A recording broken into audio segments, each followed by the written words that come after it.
nuestro país tuvo una leve disminución en comparación al mismo periodo del año pasado. Y es que según los datos, 1.353.000 personas viven en pobreza en nuestro país, lo que significa un 26% de la población nacional.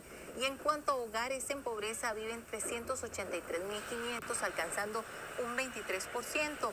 Los datos indican una disminución de un 3.8% en comparación al año pasado, mientras que en hogares bajó un 3.2%. Estos representan 36.000 hogares menos que en el 2021. No obstante, la incidencia de la pobreza es superior a la del 2019, cuando se estimó en 21%.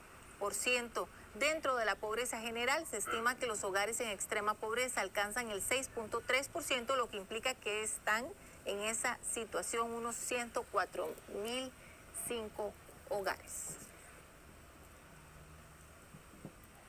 Eddie Madrigal es el vocero de INEC, el Instituto Nacional de Estadística y Censos, que es el que realiza estas mediciones y el que nos da los datos de cuál es el nivel de pobreza en nuestro país.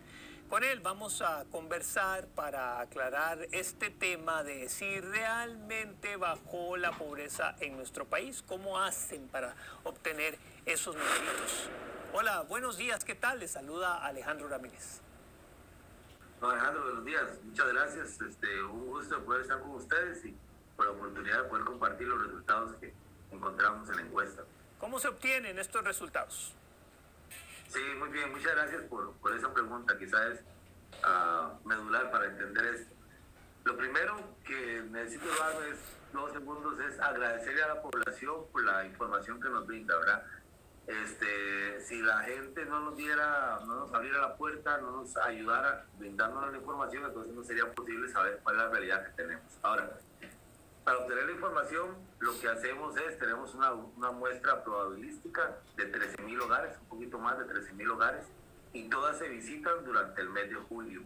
Este año toda la encuesta se hizo de manera presencial, es decir, se fue a la casa de la gente, aún con todo el problema de la emergencia nacional, ¿verdad? Tuvieron todos los protocolos necesarios de seguridad para cuidar. Todos sabemos de la situación en la que estamos y era muy importante poder tener de primera entrada, porque la encuesta es un poquito extensa, ¿verdad? Un poquito difícil, y esa es la característica. Visitamos 13.000 viviendas distribuidas en todo el país. Nosotros lo dividimos en lo que llamamos UPMs, que son unidades mínimas de muestreo. Son 1.200 segmentos de territorio que están distribuidos por todo el país, y así es que vamos y conocemos la realidad de primera mano de parte de la gente. Esa realidad de primera mano nosotros luego la obtenemos de ustedes en números y nos dan datos interesantes. Lo que pasa es que vamos a hacer un ejercicio al cual lo invitamos esta mañana, y es a ver el rostro de la pobreza en Costa Rica, Melissa. Así es, Mónica Hidalgo precisamente nos tiene esta información en vivo, porque muchas veces cuando escuchamos los números baja, sube, no nos percatamos realmente qué significa esto, no solo para nosotros o para el país, sino para las personas que continúan en condición de pobreza. Mónica, buenos días. Buenos días, Melissa, gusto saludarla. Así es, 23 puntos que a veces uno dice, bueno, sí, está bien, han bajado en lo que es en comparación con el año pasado, que eran 26 puntos. Sin embargo, la realidad es otra y yo se las quiero mostrar. Nos encontramos en la casa de don Fernando González, un vecino de la Aurora de Alajuelita, y él se ofreció para mostrarnos cómo es que se vive en esta situación, y que muchas veces, como dijeron ustedes en el estudio, se puede ver o reflejar en un simple número, pero ¿cómo es ser pobre, señores? Porque aquí la realidad es otra. Aquí estamos viendo lo que es la parte de la casa, una de las partes de la casa de don Fernando. Esta sería la sala taller, porque don Fernando es mecánico de motos. Entonces es como un tipo de oficina que se convierte también en sala, y ya les vamos a mostrar un poquito más, porque don Fernando, la pregunta del millón aquí es, ¿cómo se vive en pobreza? Sí, realmente nos toca duro. Yo he estado haciendo unas gestiones por una orden de demolición que nos llegó hace como 8 meses, y he tenido que llenar unas encuestas. Es realmente muy duro, porque hay familias aquí que no tienen lavadora, no tienen cocina, no tienen refrigeradora, de hecho cocinan con leña, no tienen ningún tipo de electrodoméstico ni de tecnología. Realmente nosotros, como usted puede ver ahora, pasamos con la nevera vacía porque difícilmente hemos podido llenar la nevera, puesto que ahora dinero, ingreso no hay por el momento. Yo tenía un taller hace 1 año y medio y hace 1 año para acá yo tuve que cerrar mi taller. Ahora estoy trabajando en la sala de mi casa. La pandemia literalmente se me fue el trabajo, las personas ya no llegan a arreglar la moto, puesto que ya economía no hay. Y difícilmente ahora podamos salir adelante en medio de pandemia, tal vez terminando la pandemia y ya las restricciones vayan alivianándose un poquito, tal vez ya la gente pueda seguir viniendo a reparar la moto. Yo quiero invitarlos porque vamos al segundo piso, don Fernando, para que ustedes puedan ver. Don Fernando es padre de familia, esposo, tiene 4 hijos, don Fernando, ¿verdad? 4 hijos, 4 niños, 5 niños. Y vamos a subir por acá para que ustedes vean parte de la casa de don Fernando. Bueno, acá don Fernando ya viene subiendo nuestro compañero Daniel. Acá, vamos a correr esto. Acá es uno de los cuartos, su casa tiene solo dos habitaciones. Esta es la que comparten los niños mayores. Sí, esta es el cuartito de ellos. Realmente para ellos es la casita de ellos, ¿verdad? El hogar de ellos. Nosotros, mi esposa y yo, pasamos limpiándole la casita y todo. Ellos siempre pasan aseaditos, van a la escuela y todo, pero económicamente siempre pasamos coyol cortado, coyol comido. Acá podemos observar, bueno, las paredes de lata con bastantes aberturas, don Fernando. Usted me ha contado que en ocasiones ha querido como forrarlas porque cuando hace mucho frío, es un frío extremo que tienen que aguantarlo.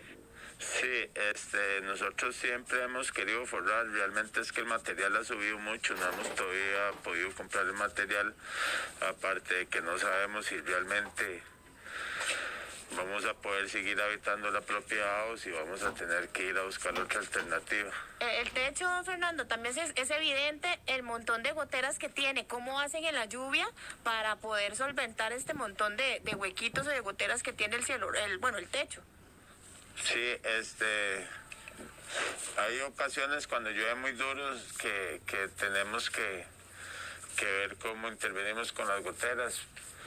No hemos tenido tanto problema con la gotera, pero sí realmente con el frente, que se nos mete el agua por el frente. Don Fernando, cuando usted dice, o cuando digamos yo llego y le digo a usted que la pobreza, según datos del INEC, la pobreza bajó en 3 puntos y que hay 36,000 hogares menos de pobreza, ¿usted cree que eso es cierto? ¿Usted cree que es una verdadera realidad en Costa Rica?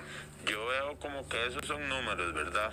Porque la realidad es otra. Nosotros, en vez de haber incrementado nuestro estatus económico, más bien ha bajado, porque realmente tuvimos que cerrar el taller que teníamos.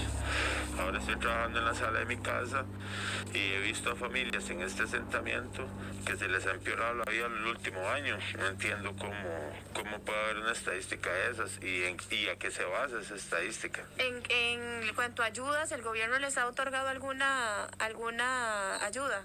Tengo 2 años de estar esperando la beca de los chiquitos y dentro de 1 mes ya me la aprobaron. Estoy esperando a ver si logran hacer el primer depósito por la beca. Compañeros, bueno, esa es una de las caras de la realidad que se vive en Costa Rica. 36,000 hogares, dice el INEC, que hay menos en pobreza. Sin embargo, como decía un profesor mío, papelitos hablan y estamos viendo otra cara de la moneda. Alejandro, ustedes continúan con más desde el set principal. Don Eddie, volvemos con usted. Quisimos, como le dije antes, hacer este ejercicio para darle un rostro humano a esta noticia, para ver esos números en la realidad de los costarricenses. Cuando ustedes dan cuenta de que hubo una disminución en la pobreza, lo logran, me decía, porque hacen muestras en diferentes lugares. ¿Okay? ¿Cómo escogen los lugares? ¿Es aleatorio? ¿Cómo saben, por ejemplo, que si van a Escazú, esto no puede generar una distorsión de la realidad al no tomar en cuenta una zona como Alajuelita, por ejemplo? Señor. Bueno, la muestra se ha seleccionado desde el 2010, permanece la muestra de manera completamente estable y esto responde a un procedimiento científico estadístico, digamos, con la intención de poder tener comparabilidad en los datos durante todo el periodo que permanezca la encuesta al aire, digamos, el diseño de la encuesta. Ahora, evidentemente dentro de la muestra es necesario que haya viviendas de alto nivel, viviendas de nivel bajo, viviendas de nivel medio, porque la encuesta, tristemente, si lo quiere ver de esta forma, necesita medir la realidad nacional, ¿verdad? Entonces, este número de 23%, que no es para nada bajo, ¿verdad? Es un número espantoso, es un número muy alto. Un nivel de 6% de pobreza extrema es un nivel altísimo, ¿verdad? Este 6% de pobreza extrema, nosotros lo que estamos diciendo es 104,000 hogares que no tienen ingresos suficientes para comprar los alimentos de la canasta básica alimentaria, ¿verdad? La encuesta es veraz en esto. La metodología de línea de pobreza es una metodología sumamente grosera y evidencia las necesidades que vos estás mencionando, ¿verdad? Y que el señor de la entrevista nos estaba mostrando, ¿verdad? Y sí, la encuesta no es ciega a estas partes y necesita mostrar ambas partes, ¿verdad? Hay un sector económico, hay un sector de la población que ha logrado recuperar con respecto al año anterior y hay otro sector que no lo ha hecho, ¿verdad? De hecho, parte importante de la medición de la pobreza es que no necesariamente son 36,000 los que salieron de la pobreza. Nosotros lo que decimos es hay 36,000 menos hogares en condición de pobreza. Hay hogares que pueden haber entrado a esa línea de pobreza y otros que han salido. Lo cierto es que hay algunos hogares que han tenido una situación muy diferente. Otro aspecto muy importante que tal vez podríamos apuntar acá es que se nota mucho una diferencia según la zona de residencia, la parte urbana y la parte rural, ¿verdad? Porque incluso, aunque la abuelita esté en la región central, las otras regiones, especialmente la región Brunca, la región Caribe y la región Norte, tuvieron un incremento de la pobreza extrema sumamente fuerte. Entonces la encuesta en realidad lo que dice es, bueno, en promedio bajó 3 puntos. No es un dato halagüeño en el sentido de que ni siquiera logramos recuperar el nivel que teníamos en el 19, que ya de por sí era malo y que teníamos 20, 30 años sin lograr disminuirlo, sino que además hay algunos lugares donde los niveles de pobreza y de pobreza extrema son mucho más altos. Don Eddie, viendo los números hacia atrás, ahora estamos hablando de una disminución en el nivel de pobreza. En el 2019 teníamos un 20%, que además es altísimo. En el 2021 subimos a un 26%, es decir, también tuvimos un alza significativo. Ahora decimos bajó a un 23%, sin embargo, todavía este número, porque aunque estamos anunciando una baja en las familias en situación de pobreza, todavía este número es alarmante. Sí, definitivamente, si me permite, es un número vergonzoso para un país con las características que tiene Costa Rica, con la capacidad económica y con la capacidad intelectual que tiene. Pues es un número que da mucha pena, ¿verdad? Cuando en algunos momentos estuvimos creciendo económicamente y quizá logrando o esperando realmente llevar la pobreza a cero, definitivamente es un asunto que no se ha logrado hacer y que es una cosa penosa, ¿verdad? Y especialmente cuando conversamos sobre el tema de la pobreza extrema, decir que hay más de 100,000 hogares en nuestro país que no tienen ingresos suficientes para comprar alimentos, es una cosa realmente horrible, espantosa, ¿verdad? Que bueno, quizá de esto somos parte todos, ¿verdad? Yo aquí no estoy diciendo que esto sea un asunto del Estado, del gobierno, ¿verdad? Sino que es un asunto, un problema país. Un problema social, sí, entendemos que ustedes lo que hacen es mostrarnos esta fotografía de la situación actual. ¿Este censo tiene margen de error? Sí, señor. Los datos que estamos diciendo Nosotros decimos que con un 95% de confianza este es el nivel de pobreza. Es por eso incluso que al ver la variación del nivel de pobreza en algunas regiones, me parece por ejemplo que la Pacífico Central muestra un cambio ahí que uno diría relativamente importante, pero él está dentro del margen de confianza de la encuesta. Entonces nosotros preferimos decir que ahí no se observa una variación estadísticamente significativa. Pero sí, la muestra permite conocer las variabilidades de las respuestas de la gente y entonces tener una idea científica, digamos, de cuál es el comportamiento, cuál es el cambio en el nivel de pobreza. Don Eddie, no sé si el censo solo lo mide a nivel cuantitativo, es decir, de números, o se analizan ciertas cosas, pero cuando se habla también de que posiblemente cierta cantidad de familias salió de la pobreza, a mí me surge la duda, pero ¿cómo? ¿Verdad? ¿Fue que consiguieron un empleo mejor de pronto en un momento donde sabemos que la situación de desempleo es crítica en nuestro país? ¿O es que aplicaron a recibir ayuda del gobierno, que además es temporal y que en cualquier momento podrían volver a la pobreza? ¿O cómo podríamos definir esto? Sí, bueno, ahí ya viendo los números hay muchos temitas, digamos, que necesitamos tocar. Lo primero que hay que evidenciar es que hay un comportamiento demasiado diferente entre la parte urbana y la parte rural. Eso es tal vez lo primero que hay que evidenciar. Luego hay que llevarlo a ver las regiones de planificación. La región central, la región Chorotegui y la región Pacífico Central en el ingreso tuvieron una mejoría. La región Brunca, Huetar Caribe y Huetar Norte tuvieron una baja en el nivel de pobreza, en el nivel de ingreso, para decirlo de manera general. Ahora, dentro de la investigación y lo que se logra ver es la conformación del ingreso de los hogares. Entonces, tenemos un crecimiento en el ingreso por salario, un crecimiento en el ingreso autónomo, tenemos un crecimiento en el ingreso de las rentas de la propiedad. Tenemos un decrecimiento de 60% en lo que nosotros hemos llamado subsidios estatales y becas. Y los ingresos por transferencias privadas se han mantenido en un nivel semejante. Ahora, la conformación del ingreso de los hogares en todos los casos es distinta, ¿sí? Probablemente el hogar de alguno de nosotros pues esté mayormente asalariado, porque estamos conversando aquí personas asalariadas, y entonces el comportamiento que tenga el ingreso autónomo, digámoslo así, nos tiene sin cuidado. Pero hay otros hogares que se mantienen distintos, ¿verdad? Que su ingreso es principalmente por trabajo independiente.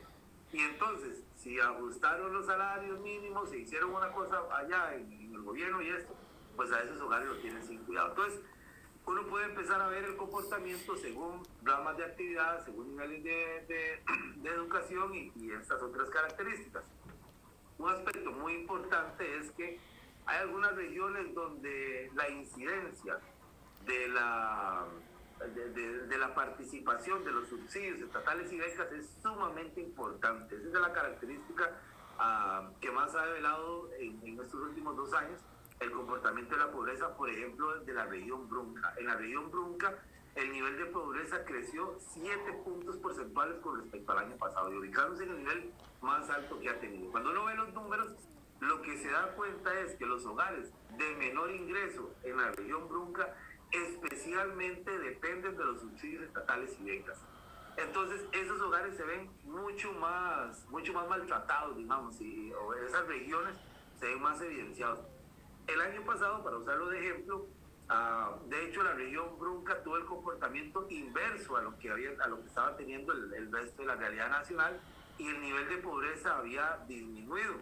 Y precisamente era por eso, porque el año pasado tuvimos un incremento muy importante de las transferencias estatales y este año, al habérseles quitado, entonces se evidencia aquello de que son tipo de ingresos o fuentes de ingresos de los hogares que no son sostenidas en el tiempo y entonces nos llevan a esta realidad. A estos números, don Eddie Madrigal, vocero del INEC, a quien le agradecemos inmensamente que haya tenido la disponibilidad de conversar con nosotros para mostrarnos estos números del último censo realizado durante el mes de julio del 2021, que hemos también intentado ilustrar con las imágenes que nos trajo nuestra compañera Mónica Hidalgo desde Alajuelita. Muchísimas gracias.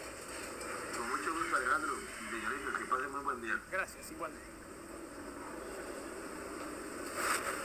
Continuamos con más y sabemos que en